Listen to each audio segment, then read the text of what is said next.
دو چیزوں کا اپنے ماتحتوں کے بارے میں خیال کرنا چاہیے، جو ہم نے علماء سے سنا ہے، علماء سے سیکھا ہے. دو چیزوں میں وہ ہوتی ہے عزت دینا کسی کو. ہمارے حضرت مفتی رشید احمد صاحب رحمہ اللہ تعالی، ہم حیران ہوئے، بڑے عالم تھے. وہ اپنی جو زوجہ تھیں، اپنی اہلیہ سے کبھی بھی انہوں نے حاکمانہ لہجے میں بات نہیں کی پوری زندگی. جیسے بعض لوگ کیا یہ اٹھاؤ یہاں سے، کیا بڑا اس طرح کی بات کرتے ہیں نا، جیسے گھر میں کوئی ماسی سے بھی نہیں کر رہا ہوتا ہے ایسے. حضرت فرماتے تھے کہ، اور وہ یہ اپنے گھر کی باتیں ہمیں اس لیے بتاتے تھے تاکہ یہ پتہ چلے کہ شریعت میں ہے کیا، زوجہ کے ساتھ کیسے رہنے کا حکم ہے اسلام میں. تو حضرت فرماتے ہیں کہ میں نے اپنی بیوی کو، اپنی گھر والی کو، اپنی اہلیہ کو کبھی یہ نہیں کہا کہ یہاں سے گلاس اٹھا لو، یا کھانا لگا دو، یا کھانا اٹھا لو یہاں سے. یہ ایسے لگتا ہے جیسے آپ کسی کو آرڈر دے رہے ہیں، کیونکہ وہ ماسی نہیں ہے. اب کھانا تو گھر والوں نے ہی لگانا ہے، پکانا بھی انہوں نہیں ہے. تو میں فرمایا میرا یہ لب و لہجہ ہوتا ہے کہ کھانا لگوا دیں. کھانا بولو نا بھائی، لگوا دیں. حالانکہ لگانا انہوں نہیں ہے، لیکن ڈائریکٹ نسبت نہیں. زندگی میں کبھی کہتے ہیں اپنے چپل یا بوٹ پالش نہیں کروائے، صاف نہیں کروائے اپنے گھر والوں سے. اور فرماتے تھے یہ انتہائی درجے کی توہین ہے بیوی کی کہ اس سے آپ اپنے پاؤں دبوائیں یا اپنے جوتے پالش کروائیں. بہت مشکل ہے بات سمجھانا، بہت مشکل. آ رہی ہے سمجھ میں؟ عزت، جب بات کرتے تھے عزت کے ساتھ، آئیے بیٹھیے کھائیے. یہ اسٹائل تھا حضرت کا گھر میں اپنی اہلیہ سے بات چیت کا اسٹائل. آئیے بیٹھیے کھائیے، یہ اسٹائل تھا گھر میں کس سے بات کرنے کا؟ اہلیہ سے. اسلام میں اصل یہ ہے، سمجھتے نہیں ہو بات کو میرا خیال. کبھی کوئی حاکمانہ لہجہ نہیں ہے، لیکن حضرت اپنے گھر والوں کی تعریف میں فرمایا کرتے تھے کہ اللہ نے مجھے ایسی زوجہ دی ہے کہ آج تک مجھے کبھی غصہ کرنے کی نوبت نہیں آئی. کبھی بھی غصہ کرنے کی، تھوڑی بہت اونچ نیچ تو ہر گھر میں ہوتی ہے، تو وہ اگر ہو گئی تو ہم نے اگنور کر دیا. سمجھ رہے ہو؟ حضرت ذاتی مکان کے بالکل قائل نہیں تھے، ساری زندگی کرائے پہ ہی رہے ہیں کہ بھائی دنیا مسافر خانہ ہے، یہاں سے بولو جانا ہے، کیا کرنا ہے گھر میں، اور چلے گئے نا. لیکن اپنی اہلیہ کے لیے آخر عمر میں فلیٹ خریدا کہ میں اگر گیا تو ان کا کوئی، بولتے کیوں نہیں بھائی، ان کا کوئی ٹھکانہ ہو. جب اللہ نے وسائل تو پہلے ہی بہت دیے ہوئے تھے. گھر میں بچوں سے بھی ایسے ہی بات کرتے تھے، بیٹھیے. یہ نہیں کہ بچہ پڑاخ کر کے ایک لگایا، بے غیرت، ٹائم دیکھ، یہ کوئی آنے کا ٹائم. یہ اسٹائل چل رہا ہے آج کل گھروں میں، یہ ٹائم دیکھ 2 بج رہے ہیں تو ابھی یہ گھر آنے کا ٹائم ہے. یہ ہوتا ہے نا بے غیرت، اس طرح کی. پھر وہ اتنی پیدا ہو گیا. مفتی صاحب کے بیان سنے تھے تو پیدا ہوا ہے، ورنہ ہم تو قائل ہی نہیں تھے اس کے کہ بچے پیدا ہوں گھر میں. یہ نسل پیدا ہو رہی ہے آج کل، یہ نسل پیدا ہو رہی ہے. یہ اس طرح کا اسٹائل ہوتا ہے ابا کا. تو اپنے ماتحتوں کو، چاہے بیوی ہو چاہے اولاد ہو، ان کو کیا دینا ہے؟ بولو عزت. ایسے بات کرنی ہے جیسے ہم نے دیکھا ہے اپنے بڑوں. ہم نے اور بھی اپنے مشائخ کو دیکھا اسی طرح بات کرتے ہیں. بچوں کو عزت، ان کی غلطیوں پہ پردہ ڈالتے ہیں. اصول یہ ہے. لیکن 5 انگلیاں برابر، بعض لوگوں کو عزت ہضم نہیں ہوتی. دیکھو پولیس ہر ایک کے لیے تھوڑی بنی ہے کہ ہر ایک پہ ڈنڈا برسائے. عام عوام تو قانون کو فالو کرتے ہیں نا بھائی، لال بتی ہوتی ہے رک جاتے ہیں، گرین پہ چل پڑتے ہیں. جو میجورٹی ہے چاہے وہ غیر مسلم ہو مسلم ہو، ان کو پولیس کی ضرورت نہیں ہوتی. لیکن کچھ ٹیڑھی انگلیاں بھی ہوتی ہیں، ان کے لیے کیا رکھا گیا ہے؟ ڈنڈا. پولیس. ہر آدمی تمیز اور شرافت سے نہیں چلتا. تو ایسے ہی بعض دفعہ بیگم سے آپ عزت سے بات کر رہے ہیں، آئیے بیٹھیے کھانا اٹھوا لیجئے، پاؤں بالکل بھی نہیں دبائیے. آپ کی یعنی سیلف ریسپیکٹ کے یہ کیا ہے؟ خلاف. آپ کوئی ماسی تھوڑی ہے جو میرے پاؤں دبائیں گی بیٹھ کے. تو اس میں جو شریف عورتیں ہیں، عزت دار عورتیں ہیں، جن پہلے سے خاندانی ہیں، وہ کہیں گی میرا میاں کیا ہے ماشاء اللہ خاندانی. وہ بڑھ چڑھ وہ کہے گی نہیں میں نے تو پاؤں دبانے ہی ہیں آپ کے ہر قیمت پہ. جب آپ مجھے اتنی عزت دے رہے ہیں تو میں بھی عزت دوں گی. میں ڈائریکٹ پاؤں دباؤں گی، آپ کے سر دباؤں گی، آپ کے سر میں مالش کروں گی، اور جو خدمتیں آپ نے مجھ سے لینی ہے میں آپ کی خدمتیں کروں گی. بعض دفعہ معاملہ کیا ہو رہا ہوتا ہے آپ عزت دے رہے ہیں، سامنے والے کو عزت سمجھ میں آ نہیں رہی. وہ ایک آدمی کا قصہ ہے نا کہ وہ اس کی شادی ہوئی تو وہ پریشان تھا کہ یار مسئلہ کیا ہے. یعنی بیگم صاحبہ ہر وقت منہ بنا کے بیٹھی رہتی ہیں, یہ عزت دے رہا ہے, آئیے بیٹھیے جائیے, امی کے گھر جانا ہے چلیں تشریف لے جائیے, میں ڈرائیور بلوا لوں, ٹیکسی بلوا لوں, چلے میری گاڑی میں ڈراپ کر دی, چلے میں خود ہی ڈراپ کر کے آ جاتا ہوں, آپ تو عزت دے رہا ہے. لیکن بیگم صاحبہ ہر تھوڑے دن میں منہ بنا کے بیٹھی ہوئی. ماہر نفسیات سے رابطہ کیا اس نے کہ بھائی کیا مسئلہ ہے, میں تو سارے حقوق ادا کر رہا ہوں لیکن اس کو سمجھ میں نہیں آ رہا, ہر وقت منہ بنا کے بیٹھی رہتی ہے, جب بات کروں اینٹ کا جواب پتھر سے. اب ماہر نفسیات وہی ایکچولی کر کے نا, ایکچولی اصل میں انسان, آپ دیکھیں کوئی فالٹ ہوگا آپ کے اندر جو آپ کے سمجھ میں نہیں آ رہا, ابا سے پوچھیں, اپنی والدہ سے پوچھیں, بچپن میں کوئی چوٹ تو نہیں لگی تھی دماغ میں آپ کے, پھر وہ بیگم کا ٹیسٹ کروائیں آپ, میڈیکل ٹیسٹ ایسا کریں آپ, وہ کروا لیں, وہ جو دماغ کا ہوتا ہے کیا ہوتا ہے یار, MRI کروا لیں. بعض دفعہ یہ بھی ہوتا ہے نیند پراپر ہو رہی ہے, 8 گھنٹے نہیں کم از کم 16 گھنٹے سونا, ایسی کنڈیشن میں کم از کم 16 گھنٹے سونا ضرور. یہ نیند کی گولیاں کھلا دیں ان کو, وہ بیچارہ سارے حربے استعمال کر لیے. ایسی بعض ہوتی ہیں, نارملی ایسی نہیں ہوتی ہیں. اور ایک دن اس کو غصہ آیا, اس نے کہا یار کیا مذاق ہے یار, سارے حربے, یہ تو تمیز سے بات نہیں کرتی. اس نے طبیعت سے پکڑ کے کوٹ دیا. دیکھا بیگم صاحبہ بہت بہترین, اس دن فریش بالکل. وہ ایسے خاندان کی تھی کہ وہ پٹنے کی عادی, تعلق ایسے خاندان سے تھا کہ جب تک 8-10 تھپیڑے نہ پڑے, بعض ہوتا ہے نا پٹ کے, اور یہ ماں باپ بگاڑتے ہیں. باپ نے بچپن سے بہت کوٹا ہوتا ہے, ماں نے کوٹا ہوتا ہے. ہم کہہ رہے ہیں ماں بچوں کو مارے, لیکن ایسا تو نہیں ہے نا کہ ہر وقت درندوں کی طرح پیٹتی رہے ان کو, بچے باغی ہو جاتے ہیں کبھی کبھار تو ٹھیک ہے. تو پھر جب جو پروڈکٹ مارکیٹ میں آتا ہے نا, وہ اس قسم کا آتا ہے کہ ان کو ایک روحانی تسکین چاہیے. جب تک ان کو گالی گلوچ اور مار دھاڑ سے بات نہ کرو, ان کے کھوپڑی میں بات آتی نہیں ہے. اس لیے میں کہتا ہوں نکاح کرنے سے پہلے خاندان بہت اچھی طرح دیکھا کرو, خاندان کہ کس خاندان میں یہ لوگ پلے بڑے ہیں. تو ایسے کیسز بھی ہوتے ہیں, سمجھ رہے ہیں, اس طرح بچوں میں بھی ایسے ہوتے ہیں بعض, وہ ہوتے ہی ٹیڑے ہیں, ان کو نہیں سمجھ, باپ عزت دے رہا ہے, بیٹا آئیے بیٹھیے, ہر محفل میں اپنے ساتھ لے کے جا رہا ہے. اصول تو یہی ہے, اس سے بچے میں ایک بچے کو فخر ہوتا ہے میرا باپ مجھے عزت دے رہا ہے. لیکن ہر بچہ ایسا نہیں ہوتا.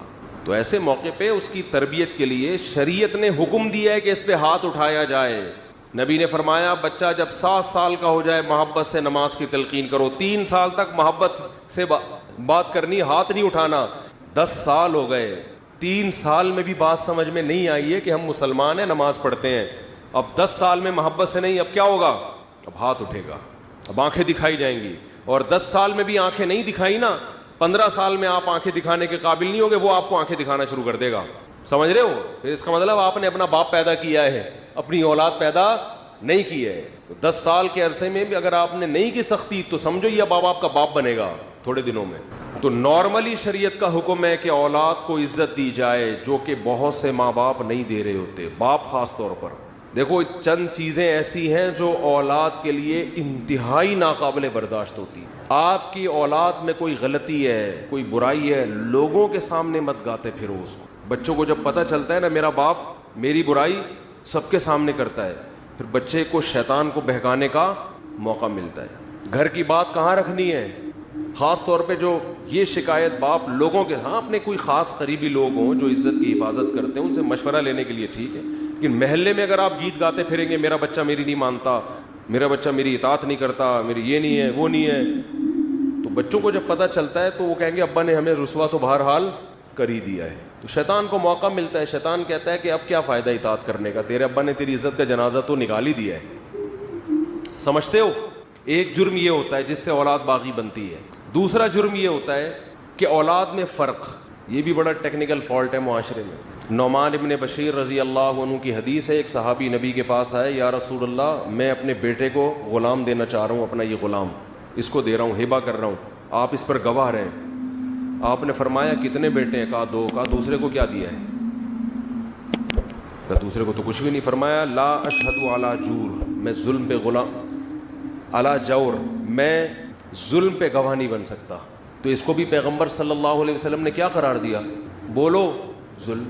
ماؤں کو بھی دیکھا ہے, ہم بھی اسی معاشرے میں پلے ہیں نا, بہت سی ماؤں کو دیکھا ہے اولاد میں فرق کرتی ہیں, بہت سے باپوں کو دیکھا ہے اولاد میں بولتے کیوں نہیں یار, بولنے پر پابندی لگی ہے, اولاد میں فرق کر رہے ہوتے. ایک ایسا لاڈلا کہ وہ ہر غلطی بھی اس کی صحیح ہے, اور ایک سے ایسی نفرت ہوتی ہے کہ اس کا ہر صحیح کام بھی کیا ہے.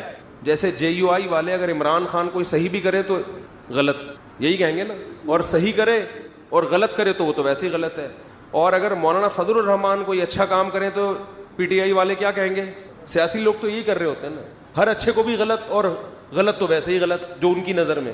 یہی مسلم لیگ اور پیپلز پارٹی جو اپوزیشن میں ہوتا ہے نا, تو یہ جیسے سوتیلا پن سیاسی جماعتوں میں ہوتا ہے, یہی سوتیلا پن بعض دفعہ باپ اور بچوں میں ہو جاتا ہے کہ ایک بچے کے ہر الٹے کام کو صحیح قرار دینا, تو اس سے جو دوسرا بچہ ہے نا اس کے دل میں باپ کے خلاف نفرت کے جذبات پیدا ہوتے ہیں کہ میرا ابا, یہ ایسا لگتا ہے کہ صرف انہی کا ابا ہے اور میرا ابا نہیں ہے, یہ ایسا سلوک کر رہا ہے. مائیں بھی کرتی ہیں, مائیں زیادہ کر رہی ہوتی ہیں یہ کام. اور کس کی طرف جھکاؤ زیادہ ہوتا ہے؟ روکھڑا جو لے کر آ رہا ہے. معذرت کے ساتھ اولاد میں جو بچہ روکھڑا لائے گا اس کے سارے گناہ اگلے پچھلے ماں باپ کی نظر میں معاف. جو بچہ کیا لے کر آ رہا ہے؟ بولو, روکھڑا. اس کے صغیرہ کبیرہ سرن و علانیتن, جو اس نے چھپ کے کیے, جو اس نے کھلے عام کیے, وہ گناہ جن کا حقوق اللہ سے تعلق ہے, وہ گناہ جن کا حقوق العباد سے تعلق ہے, تمام کے تمام گناہ والدین کی نظر میں کیا ہو گئے؟ معاف. کیونکہ یہ کیا دے رہا ہے؟ روکھڑا. دوسرا, اگر وہ اپنی سستی سے نہیں دے رہا تو پھر تو بات سمجھ میں آتی ہے, لیکن رزق کے خزانے کس کے ہاتھ میں ہے بھائی؟ اللہ کے. بعض دفعہ روزگار نہیں مل رہا اس کو, اس کی وہ آمدن نہیں ہے, وہ نہیں دے سکتا اتنے, تو اس کے ساتھ سوتیلا پن. بعض دفعہ بیٹوں کی طرف جھکاؤ زیادہ, بیٹیوں کو لفٹ ہی نہیں کرا رہے ہوتے, یہ باپ یہ کام کر رہا ہوتا ہے. زندگی میں سارا کچھ بیٹوں کو دے کے چلا جاتا ہے, بیٹیوں کو بالکل محروم کہ ان کو کیا ضرورت ہے. وہ تو بیٹیاں پھر بھی بیٹیاں ہوتی ہیں, ابا کے بعد پھر بھی مغفرت کی دعا کر رہی ہوتی ہیں.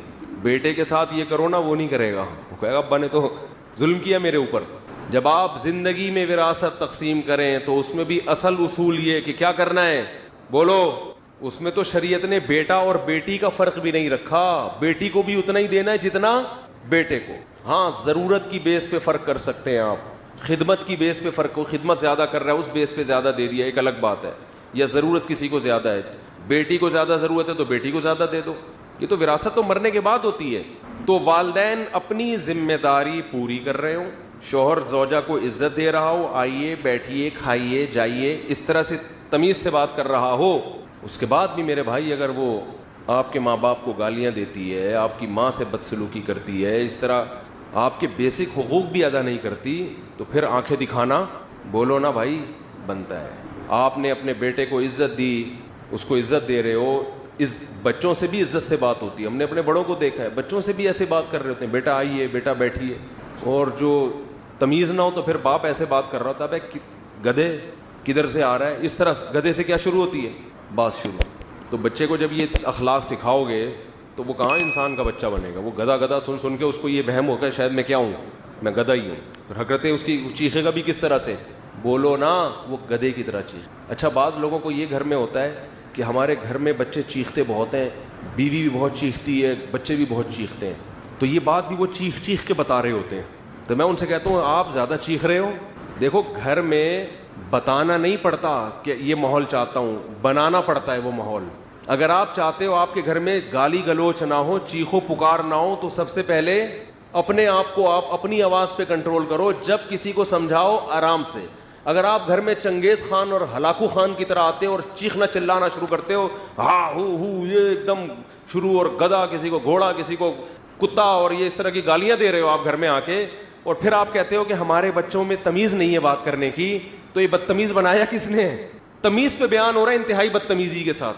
یعنی یہ گھر میں سیٹ اپ چل رہے ہیں, بچوں کو چپ رہنے کی تلقین کی جا رہی ہے چیخ کر. تبھی آپ نے دیکھا کیسے کہتے ہیں شٹ اپ, کہتے ہیں نا, چپ ہو جاؤ کہتے ہیں نا, تو یہ آہستہ سے کہتے ہیں زور سے کہتے ہیں؟ اتنی زور سے کہہ رہے ہوتے ہیں کہ آگے سے جواب آتا ہے میں نہیں چپوں گا. اس لیے کہ جب آپ چیخ لیے, یہ بالکل ایسا ہی ہے کہ جیسے 3 آدمی نماز پڑھ رہے تھے, تو ایک نے باہر سے آنے والے بندے نے سلام کیے, سے نماز میں کہا وعلیکم السلام, تو ساتھ والے نے کہا بھائی بولنے سے نماز ٹوٹ جاتی ہے. وہ نماز پڑھتے ہوئے اس کو مسئلہ سمجھا رہے ہیں, بولنے سے نماز ٹوٹ جاتی ہے. ابے تو بھی تو بولا ہے. تو ساتھ والے نے بولا کہ تو بھی تو بول رہا ہے. تو اس کے ساتھ ایک اور کھڑا ہوا تھا, وہ کہنے لگا شکر ہے میں نہیں بولا. شکر ہے, تو چاروں کی ٹوٹ گئی نا نماز. تو جب آپ نے گھر میں چیخ چلا کے گالی گلوچ والا لب و لہجہ اختیار کر کے بیگم کو ایک بات سمجھا رہے ہو, تو ماحول آپ گھر کا خود خراب کر رہے ہو, سمجھتے نہیں ہو بات کو. پھر آپ یہ توقع رکھو کہ ہماری بیگم خاموشی کے فضائل پر ہمارا بیان سنے گی, وہ نہیں سنے گی. میری والی نہیں سنتی, آپ کی والی کہاں سنے گی؟ وہ نہیں سنے گی, وہ آپ سے چیخنا سیکھے گی کہ اس گھر کا اسٹائل ہی یہی ہے, یہاں جب بھی کوئی بات کرتا ہے تو گلا پھاڑ کے بات کرتے, اسٹائل یہی ہے. تو جن گھروں میں خاموشی کا ماحول ہے, وہاں جو عورتیں رخصت ہو کے جاتی ہیں وہ آہستہ آہستہ خود کیا ہو جاتی ہیں, خاموش. وہ کہتی ہیں بھائی یہاں تو کوئی بات نہیں, آرام سے کرتے ہیں, سب عزت دیتے ہیں ایک دوسرے کو. وہاں بچے بھی کیا ہوتے ہیں, خاموش, بات کریں گے آرام سے. تو یہ بھی ہمارے مذہب کا حکم ہے, یہ خاموشی جو ہے, خاموشی سے مراد آرام سے بات. قرآن نے کیا کہا کہ وَغْضُضْ مِن صَوْتِكَ, اپنی آوازوں کو پس رکھو. ان انکر الاصوات لصوت الحمیر, قرآن کہہ رہے سب سے بری آواز کس کی ہے, گدھے کی آواز. گدھے کی بات غلط نہیں ہوتی, اسٹائل غلط ہوتا ہے. گدھا بھی وہی بات کر رہا ہوتا ہے جو گھوڑا کر رہا ہے, جو کتا کر رہا ہے, جو بلی کر رہی ہے. بلی میاؤں میاؤں کر کے بتاتی ہے بھوک لگ رہی ہے مجھے, کتا بھو بھو کر کے بتاتا ہے مجھے بھوک لگ رہی ہے, گھوڑا کسی اور اسٹائل میں بتاتا ہے. وہی بات گدھا بھی کر رہا ہوتا ہے, بھائی مجھے بھوک لگ رہی ہے. لیکن جب کرتا ہے آدمی کہتا ہے تو میرے پراٹھے بھی کھا لے مگر تھوڑی دیر کے لیے خاموش ہو جاتا, خاموش ہو, چیختا بہت ہے نا.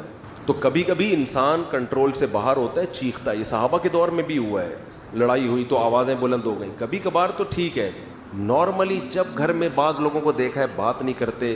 اچھا دوستوں کے ساتھ بیٹھے ہوئے ہنسی مذاق, ہاں ہاں ہو, گھر میں جاتے ہی ایک دم اسٹائل چینج ہو جاتا ہے. بہت لوگ ایسے ہم نے بھی دیکھے, دوستوں کے ساتھ بیٹھیں گے, ہاں ہو ہی گپ شپ ہو رہی ہے اور لطیفے بھی چل رہے ہیں. گھر میں جیسے ہی گئے ایک دم کیا ہو گئے, ایک دم ایسا چہرہ بن جاتا ہے جیسے بہت ہی کوئی سینئر پرسنالٹی, اور بہت ہی ان سے تو پہلے پرمیشن لینی پڑے گی بات کرنے کے لیے.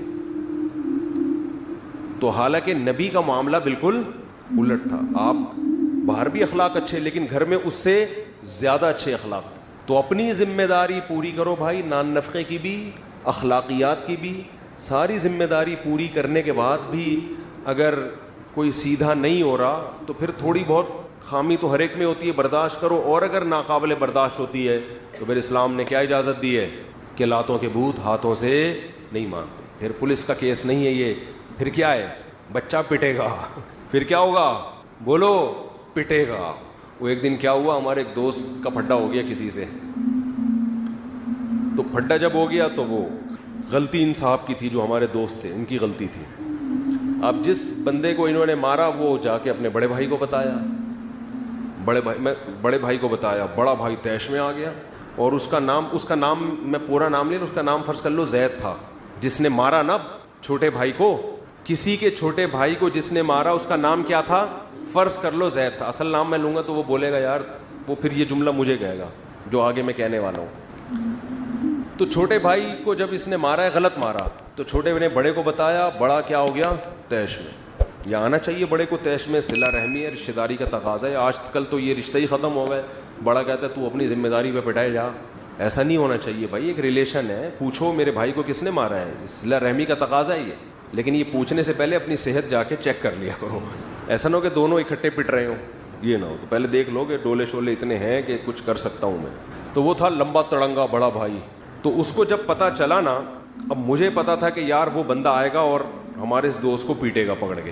تو میری دوستی تھی, میں اس کو بچانا چاہ رہا تھا کہ یار کچھ سولو صفائی کر لیتے ہیں. تو میں جب اس کے پاس گیا, ان کے گھر گیا میں, تو بڑا بھائی غصے میں بیٹھا ہوا ہے, کہہ رہا ہے ہوا کیا ہے. میں نے کہا ہوا تو یہ ہے. اس نے کہا زید پٹے گا. زید, الفاظ اس کے مجھے اسٹائل یاد آ رہا ہے. میں نے کہا یار ریکویسٹ لے کے آیا ہوں. کہہ رہا ہے یہ ہوا ہے نا. اس نے میرے چھوٹے بھائی پہ ہاتھ اٹھایا. میں نے کہا زید پٹے گا. زید, یہ خبر ہے, یہ نیوز ہے, کچھ بھی ہو جائے زید. اصل تو یہ تھا جب اس کا نام لیتا میں پھر مزہ آتا نا, لیکن پھر وہ کہے گا مفتی صاحب پٹے گا. میرا نام سب کے سامنے ظاہر کر دیا. تو وہ بار بار میں اس کو ریکویسٹ کر رہا ہوں, یار پہلے ذرا سمجھو بات کو, میں معذرت کر رہا ہوں. کہہ رہا ہے مفتی صاحب یہ بتائیں, کہہ رہے میں آپ کی عزت کرتا ہوں مفتی صاحب, لیکن یہ بتائیں اس نے میرے چھوٹے بھائی پہ ہاتھ اٹھایا. میں نے کہا اٹھایا. کہہ رہے غلطی اس کی ہے نا. میں نے کہا زید پٹے گا. تو مجھے یہ واقعہ کم از کم 14-15 سال پرانا ہے, لیکن مجھے اس کا اسٹائل بڑا اچھا لگا. کہہ رہا ہے کچھ بھی ہو جائے زید پٹے گا. سمجھ رہے ہو. خیر نہیں پیٹا, پھر ہم نے پڑھ کے درمیان میں سلو صفائی کروا دی. تو بعض دفعہ یہ ہوتا ہے آپ اولاد کو رسپیکٹ بھی دے رہے ہیں, مائیں بھی اپنے بچوں کو عزت دے رہی ہیں, سب کچھ خرچے پورے ہو گئے, پارک بھی لے کے گھمانے بھی لے جاتے ہو, کبھی ہوٹلنگ بھی کر دی, کبھی غبارے بھی دلا دیے, کبھی پاپڑ بھی دلا دیے, کرارے پاپڑے دلا دیے آپ نے, ہر قسم کی چیزیں کھلا دی ان کو, لنچ بھی دے رہے ہو, صبح اسکول میں, رات کو جو ہے نا ان کو عزت کے ساتھ گھر میں سونے کی جگہ کی, گیس بجلی کا بل سب کچھ کر رہے ہو, اس کے بعد بھی بچہ نہیں مان رہا تو بچہ پٹے گا جبکہ گورنمنٹ کہتی اب بھی نہیں پٹے گا. یہ ہمارا اختلاف ہے. اب سمجھ میں آیا؟ ہم کہتے اب بچہ پٹے گا, اب چترول لگیں گے, کیونکہ ہم نے اپنے گھر میں باپ پیدا نہیں کیا ہے, اپنی اولادیں پیدا کی ہیں. اب بھی نہیں پٹے گا اس کا مطلب ہم خانسامہ ہیں, پھر ہم کیا ہیں پھر, بلکہ خانسامہ بھی ہم سے. یا تو ہم کو تنخواہ دو اس کی, پھر آپ بیوی بچوں سے بولیں میں تو خدمت کر رہا ہوں نا اس کی, مجھے کیا چاہیے, تنخواہ چاہیے. تنخواہ دو کہیں سے بھی لا کے کما کے, جو گھر دیا ہوا ہے میں نے, کرایہ نکالو اس کا, بچوں کو رکھا ہے آپ نے گھر میں, کرایہ دے بھائی. جیسے میں ڈاروین سے کہتا ہوں بندر تھے دم کہاں گئی, یا تو دم دو یا دم کے پیسے دو ہمیں. میں ڈاروین سے یہی کہتا ہوں نا یار, ہم بندر سے انسان بنے تو دم کہاں گئی, تو یا تو ہمیں دم چاہیے یا دم کے پیسے چاہیے. تو بچوں سے بولو کہ اب بھی اگر نہیں پٹے گا تو اس گھر کا جا سائیکل کی دکان کھول, پنچر لگا اور مجھے اس گھر کا کرایہ دے. بیوی سے بھی بولو کہ میں اس پوزیشن میں آ کے بھی آنکھیں دکھانے کے قابل نہیں ہوں, تو اپنے بھائیوں سے بولو اس گھر کا مجھے کرایہ چاہیے, اور جتنے انڈے پراٹھے آئیں گے آدھا تمہارا آدھا میرا خرچہ ہوگا. تو زید جو ہے اس کنڈیشن میں کیا ہوگا, زید پٹے گا. تو اسٹائل بڑا ٹائٹ تھا, کہہ رہے مفتی صاحب کچھ بھی ہو زید پٹے گا. وہ زید کی جگہ وہ نام آتا پھر مزہ آتا, لیکن وہ زید میں مزہ نہیں آ رہا, آدھا مزہ تو آگے آگے, لیکن جو پورا نام آتا پھر. خیر وہ نہیں پٹا, الحمدللہ بچ گیا وہ. تو پتہ نہیں کہاں سے کہاں بات چلی تھی, جہاں موضوع ادھر ادھر ہو گیا. خیر کوئی مسئلہ نہیں ہے, ہم نے کون سا کوئی تھیسس تیار کرنے ہیں, ہمیں اسلامیات کے آپ کے پیپر ہونے والے ہیں کہ ایک ٹاپک پر آپ کو, آپ تو واضح و نصیحت چاہیے نا, واضح و نصیحت بکھری. اللہ تعالیٰ نے فرمایا کہ ہم نے انسان کو جس چیز سے بنایا ہے ہمیں معلوم ہے. ظاہر ہے اللہ کو تو معلوم ہوگا کہ اللہ نے انسان کو کس پانی سے بنایا ہے, لیکن اللہ ہمیں یہ دو وجہ سے بیان کر رہے ہیں کہ انسان کا جو میٹیریل ہے جس سے انسان کو بنایا گیا وہ ایک غلیظ اور ناپاک پانی ہے. تمام مخلوق اسی پانی سے بنتی ہے, جتنی بھی جاندار چیزیں ہیں جن میں شعور ہے. تو یہ اس لیے بتایا کہ انسان کی جو فضیلت ہے مخلوق پر, وہ دو چیزوں کی بیس پہ ہے وہ فضیلت. اگر وہ دونوں چیزیں اس میں نہیں ہوں گی تو پھر اس میں فضیلت والا کوئی کام نہیں ہے اس کے اندر. پھر یہ جو کائنات اس کے لیے ہم نے مسخر کر دی اور اس کو اتنا پروٹوکول دیا, یہ پروٹوکول بنتا نہیں ہے.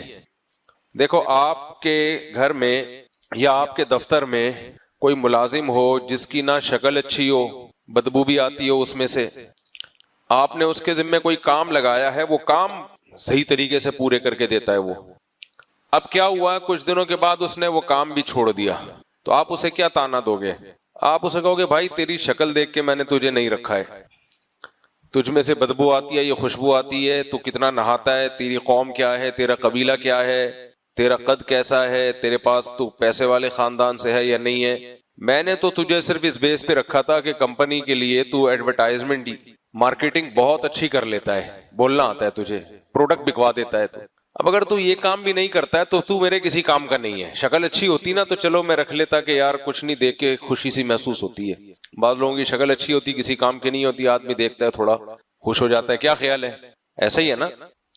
تو چلو یار آ رہے خوبصورت آدمی آفس میں آ رہا ہے تو لوگ کہتے ہیں ان کے آفس میں بڑا اچھا ماحول ہے, بڑے خوبصورت لوگ اس آفس میں پائے جاتے ہیں, اس بیس پہ رکھ لیتا میں تجھے. یا تو جہاں سے گزرتا ہے خوشبو کے جھونکے آتے ہیں, تو میرے کام کا تو نہیں ہے لیکن جب آفس میں بیٹھتا ہے اتنی خوشبوئیں آتی ہیں, لوگ سمجھتے ہیں دیکھو کتنا خوبصورت ماحول ہے ان کے آفس کا, بڑے ڈیسنٹ قسم کے لوگ آتے ہیں. تو کوئی کوالٹی تیرے اندر ہے نہیں. اب اگر تو کام کو بھی فوکس نہیں کرے گا تو بھائی تو پہلی فرصت میں نکالوں گا. تیری برائیاں میں برداشت کر رہا تھا, مارکیٹنگ میں تو کیا ہے, ماہر ہے, چونا لگانا جانتا ہے, ٹوپی کرانا جانتا ہے. مارکیٹنگ کے جو ماہر لوگ ہوتے ہیں ان کو آپ کو پتا ہے نا کیسے کتنی دبا کے ماشاءاللہ جھوٹ بولتے ہیں. ایک آدمی نے اپنا گدھا بیچنا تھا, اردو میں اس کو عربی میں کہتے ہیں دلال. جو مارکیٹنگ کرنے والے ہوتے ہیں ان کو دلالی کرنے والے, یعنی آپ کا مال رہنمائی کرنے والے. دلالت عربی میں رہنمائی کو کہتے ہیں. تو اس سے بک نہیں رہا تھا اپنا گدھا, اس نے کوئی مارکیٹنگ کا کوئی ماسٹر تھا, کوئی دلال تھا, اسے پکڑا, بولا یار یہ گدھا ایک تو ویسے ہی گدھا ہے اس لیے نہیں کوئی خرید رہا, اوپر سے گدھے میں بھی گدھا ہے یہ, تو اس نے جا کے جو گدھے کے تعریف میں زمین آسمان کے قلابے ملائے ہیں، یہ وہ گدھا ہے جس پہ قائد اعظم بیٹھے تھے، یہ وہ گدھا ہے جو ایسا تھا، جس کے وغیرہ وغیرہ اتنی تعریفیں کی ہیں کہ وہ جو مالک تھا اس نے کہا بھائی میں نہیں بیچ رہا یہ گدھا، وہی الٹا متاثر ہو گیا کہ یار اتنا بہترین گدھا ہے۔ تو یہ جو مارکیٹنگ کرنے والے لوگ ہوتے ہیں یہ بہت مبالغہ آرائیاں کرتے ہیں، ایسے ہی گھماتے ہیں باتوں کو کہ آپ کو ایسا لگتا ہے کہ اس سے بہتر کوئی پروڈکٹ مارکیٹ میں ہے ہی نہیں۔ تو وہ مارکیٹنگ کیا کرتا تھا، اب ہے ہی نہیں۔ میاں بیوی کے کیس آتے ہیں نا ہمارے سامنے، تو اس میں یہ ہوتا ہے کہ میاں صاحب جو ہیں نہ ان کی شکل اچھی ہے، نہ وہ بہت زیادہ ہینڈسم ہے، نہ جو ہے وہ کوئی بہت اونچا خاندان ہے، کوئی ہوتا ہے نا کوئی اونچا خاندان ہوتا ہے کہ عورت اس خاندان کی طرف نسبت میں فخر محسوس کرتی ہے کہ میں جی فلاں کی بیوی ہوں، وہ بھی نہیں ہے۔ تو تیری ایک بیسک ذمہ داری تھی نان نفقہ تیری ذمہ داری تھی، وہ بھی اگر تو پورا نہیں کر رہا تو پھر عورت کو کیا مشورہ دیا جائے گا؟ رہنے کا مشورہ دیا جائے گا یا علیحدگی کا؟ بولتے کیوں نہیں بھائی؟ جب یہ تیرے کسی کام کا نہیں ہے نا، اس کی شکل اچھی ہے، بات کرتا ہے تو منہ سے تھوک نکلتا ہے، بعض لوگ بات کرتے ہیں نا تھوک کے فوارے پھینک رہے ہوتے ہیں، بات کرنے کی اس کو دو دانت آگے کے ہیں نہیں، ڈائریکٹ تھوک۔ یہ جن لوگوں کے آگے کے دو دانت نہیں ہوتے نا، اللہ معاف فرمائے، جب یہ بات کرتے ہیں تو ڈائریکٹ فائرنگ ہوتی ہے، میں نے بہت تجربے کیے ہیں۔ تو ان کو چاہیے مصنوعی دانت لگوا لیں تاکہ دوسرا اپنی فائرنگ سے دوسرے کو آپ محفوظ رکھیں۔ تو ایسی عورت کو کیا کہا جائے گا؟ جب ایسے کیس میرے پاس آتا ہے، ابھی آیا تھا چند، کسی کو کیا پتا کس کی بات ہو رہی ہے، بھائی میاں نہ خرچہ پانی دے رہا ہے، نہ جو ہے اس کی کوئی ایسی حسین و جمیل ہے کہ اس پہ لٹو ہو گئی عورت کے، نہیں جی مجھے یہ ڈیزائن ہی اتنا پسند آیا کہ یہ میرے کوئی بھی حقوق ادا نہ کرے مگر مجھے یہ عاشق ہو گئی ہے، کچھ بھی نہیں ہے، تو بھائی کیوں رہ رہی ہے بھائی تو اس کے پاس؟ یہی مشورہ دیا جائے گا نا۔ اسی طرح الٹا معاملہ ہو، اگر عورت خراب ہو، مرد کے کسی کام کی نہیں ہے وہ، تو مرد کیا کرتا ہے؟ اس کو رکھتا ہے، چھوڑ دیتا ہے، بھائی میں کیا نہ تو۔ وہ ایک آدمی آیا تھا نا میرے پاس، میں مفتی صاحب میری بیوی کی نہ شکل اچھی ہے نہ وہ بات اچھی کرتی ہے، اللہ معاف فرمائے ایسے کہنا نہیں چاہیے، تو بات کرتی ہے تو کاٹنے کو دوڑتی ہے، خدمت کرتی نہیں ہے۔ جیسے کہ آج کل کے مذہبی اسکالرز نے، کچھ اسکالرز نے عورت کو ساری ذمہ داریاں اس سے ختم کر دی، بچے پیدا کرنے انہوں نے بند کر دیے کہ ایک آدھ ہوگا بس، وہ تو فارمیلٹی ہو ہی جاتی ہے، نہ یہ نسل پیدا کرے گی، پیدا ہوں گے تو پھر پالو اس کو، میاں ہی لے کے گھوم رہا ہوتا ہے ہر جگہ اس کو، اور نہ آپ کے ابا اماں کی خدمت کرنی ہے، وہ بھی شرعن عین بھی بڑا حلق سے نکالتے ہیں، کہتے شرعن مجھ پہ واجب نہیں ہے، شوہر کی خدمت شرعن بولو واجب نہیں ہے۔ پروفیسر غامدی صاحب کے کسی کلپ پہ نیچے کسی نے کمنٹس کیے ہوئے تھے کہ حضرت جب اس کے ذمہ کمانا بھی نہیں ہے، گھر کے کام بھی نہیں ہے، تو کس سلسلے میں آئی ہے؟ غامدی صاحب نے کہا نا کہ عورت کے ذمہ کمانا تو نہیں ہے، کمانا مرد کے ذمہ ہے، کچھ اس طرح کا بیان تھا، مجھے پورا یاد نہیں۔ تو گھر کی خدمت بھی اس کے ذمہ نہیں ہے، بچے ویسے ہی یہ لوگ زیادہ پیدا کرنے کے قائل نہیں ہیں، ایک آدھ، تو وہ کس سلسلے میں مرد اس کو رکھے گا، کیوں اس پہ وہ جان نچھاور کرے گا وغیرہ وغیرہ۔ تو ایسے موقع پہ آدمی کو کیا مشورہ دیا جاتا ہے؟ بھائی چھوڑو پھر، جب کسی تمہارے کسی کام کی نہیں ہے۔ تو دنیا میں ایک اصول ہے، یہ کام کے آدمیوں کی قدر ہوتی ہے، جو کام کے نہیں ہوتے ان کی دنیا میں کہیں بھی قدر بولو نہیں ہوتی۔ ہاں یہ ہے کہ اگر کسی معذوری کی وجہ سے کوئی کام کا نہ ہو، پھر تو اللہ کی تقدیر سمجھ کے اس پہ صبر کیا جاتا ہے۔ جیسے شوہر خدا نخواستہ کوئی معذوری ہو گئی، لنگڑا ہو گیا، آڑا ترشا ہو گیا، کمانے کے قابل نہیں ہے، اب یہ نہیں کہا جائے گا کہ اس کی شکل بھی اچھی نہیں ہے، لنگڑا بھی ہے، کمانے کے قابل نہیں ہے تو طلاق لے لو، نہ نہ نہ۔ پھر کیا کہا جائے گا؟ بھائی جب تک صحت مند تھا، کما رہا تھا نا، بیچارے کو بیماری ہو گئی اب نہیں، تو پھر وفا کا تقاضا کیا ہے؟ سب شریک حیات تو اسی کو کہتے ہیں نا جو دکھ اور درد میں آپ کے ساتھ شریک ہو۔ اس طرح بیوی جو ہے وہ کوئی معذوری ہو گئی، کوئی بیماری ہو گئی، کام کاج کے قابل نہیں ہے بیچاری، تو پھر تو قدرت کی طرف سے ہے نا، کیا خیال ہے؟ اسی طرح آپ کا ملازم تھا، آپ کے کام کا تھا، اب کوئی حادثہ ہو گیا، کام کاج کا نہیں رہا، تو اخلاقیات کا تقاضا کیا ہے؟ کمپنیاں تو فوراً کک آؤٹ کرتی ہیں، چاہے 20-20 سال کی ملازمت ہو، 1 روپے نہیں دیتی۔ باہر ملکوں میں ہم نے دیکھا ہے یار، 20-20 سال لوگ جاب کر رہے ہیں، کوئی مسئلہ ہو گیا، بیماری ہو گیا، کمپنی نے ٹھینگا دکھا دیا نگل پتلی گلی سے، کوئی اخلاقیات نہیں، کوئی انسانیت نہیں۔ بھائی اب پرانا آدمی ہے یار، تھوڑا اس کو، تمہارے لیے کیا مسئلہ ہے اس کے علاج پہ خرچ کرنا؟ نہ نہ نہ نہ۔ تو خدا کی طرف سے، اللہ کی طرف سے اگر کوئی مسئلہ ہو جائے تو اس میں تو ایسے معذور کی مدد کی جاتی ہے، اس کو برداشت بھی کیا جاتا ہے، کیونکہ اس کا قصور نہیں ہے، بلکہ اللہ کا حکم سمجھ کے اس کے ساتھ کمپرومائز کیا جاتا ہے۔ ایسا ہی ہے نا؟ کیا خیال ہے؟ غلط تو نہیں کہہ رہا؟ لیکن اتنی بات ہے کہ اگر کوئی بندہ جان بوجھ کر آپ کے کسی کام کا نہیں ہے، مسجد میں امام صاحب ہیں، نہ وہ لوگوں کو واضح و نصیحت کرتے ہیں، نہ وہ نماز پڑھاتے ہیں، تو کمیٹی والے کیا بولیں گے؟ آپ ہمارے کسی کام کے نہیں ہیں، کائنڈلی آپ یہاں سے تشریف لے جائیں۔ فوج میں کوئی فوجی ہو، اس کو بارڈر پہ جنگ کے لیے بلایا جا رہا ہو، سر آج میرے پیٹ میں درد ہے، سر آج میری ناک میں درد ہے، فلانا ڈھمکانا، 20 مسائل، کیا کریں گے بھائی؟ چل تو پتلی گلی سے نکل۔ مجھے ایک بات بتاؤ، یہ میں دینی بیان نہیں کر رہا ہوں کہ رپورٹیں پیش نہیں کر رہا، آپ سمجھ رہے مجھ سے پتہ نہیں کس قسم کی رپورٹیں پیش کر رہے ہو، میں اصل مدعا کی طرف آ رہا ہوں ابھی ان مثالوں سے۔ میرے بیانات میں مثالیں لمبی ہوتی ہیں، جو دعویٰ ہے وہ ایک لائن میں سما جاتا ہے۔ یا آپ کے ذہن میں اتارنے کے لیے یہ مثالیں میں دے رہا ہوں کہ بیکار آدمی کی دنیا میں کہیں بھی قدر، بولو اب جملہ کمپلیٹ کرنا ہے آپ لوگوں نے، بیکار لوگوں کی دنیا میں کہیں بھی قدر نہیں ہے۔ آپ کا بیٹا ہے، جوان ہو گیا، کما نہیں رہا، نہ پڑھائی کر کے دے رہا ہے، آپ قدر کرو گے اس کی؟ ہے بھائی، نہ پڑھتا ہے نہ کمانے کی، دو ہی کام ہوتے ہیں نا نوجوانوں کے، یار یا تو کوئی بزنس کر کے کما لو، نہیں تو پڑھائی کو فوکس کرو تاکہ کچھ بن جاؤ، یہی ہے نا بھائی۔ کچھ لوگ بزنس کی طرف جاتے ہیں، کچھ لوگ پڑھائی کی طرف جاتے ہیں۔ پھر پڑھائیوں کی بھی دو قسمیں، دین کا علم ہے، دنیا کا علم ہے، تو بھائی تو مولوی بن جا یار، عالم بن جا، ادھر پڑھ لے، ادھر ڈاکٹر بن جا، کچھ تو بن۔ وہ سارا دن آپ کا بیٹا کیا کرتا ہے؟ پب جی میں لگا رہتا ہے۔ آپ کو ایسے بیٹے پہ پیار آئے گا؟ ہے بھائی، آپ کو ایسے بیٹے پہ پیار آئے گا کہ میرا کتنا پیارا بچہ ماشاءاللہ سارا دن پب جی کھیلتا ہے، سارا دن منہ سے فائرنگ کرتا ہے؟ ایسے بچے منہ سے فائرنگ بہت کرتے ہیں، باہر دوستوں میں جب بیٹھیں گے نا تو بڑی بڑی باتیں کرتے ہیں، میں یہ بزنس کروں گا، میں نے اپنے دوستوں میں، ہم نے بچپن میں بھی دوستوں میں بہت ٹائم گزارا ہے، تو جو دوست تھے پڑھنے والے، کلاس فیلو تھے ہمارے، پڑھنے والے دوست تھے، وہ منہ کے فائر نہیں کرتے تھے، وہ پڑھائی کو فوکس کرتے تھے۔ آج ان میں کوئی ڈاکٹر مجھے ملتے ہیں 30 سال کے بعد مل رہے ہوتے ہیں۔ 30 سال بڑا پرانا عرصہ ہوتا ہے۔ ابھی کچھ دن پہلے میں جہاز میں جا رہا تھا، ہمارا ایک دوست تھا وقار، نام بھی اس کا یاد ہے مجھے، تو مجھے خیال آ رہا تھا کہ یار ہمارا کلاس فیلو تھا، وقار نام تھا اس کا، بڑا پپو قسم کے بچے ہوتے ہیں نا، پڑھاکو، اس ٹائپ کا بچہ تھا، وہ بڑا پڑھائی کو اور فرسٹ آتا تھا۔ میں اپنے دوستوں سے پوچھ رہا تھا یار وقار کہاں گیا؟ بڑا باوقار آدمی تھا نا وہ بیان بھی وقار صاحب سن لیں گے، تو لیکن بڑا پڑھاکو تھا وہ، اور اردو انگلش ایسے روانی سے، جب کوئی کتاب ٹیچر پکڑاتے تھے نا کہ یہ کتاب پڑھو ریڈنگ کے لیے، تو آپ کو پتا ہے کچھ بچے اٹک اٹک کے پڑھ رہے ہوتے ہیں، کچھ اردو پڑھ لیتے ہیں انگلش نہیں پڑھ پاتے، کچھ انگلش پڑھتے ہیں اردو پڑھ پا لیتے ہیں، وہ اردو انگلش دونوں میں کیا تھا؟ بہت پڑھاکو، اس کے خاندان بھی پورا پڑھاکو۔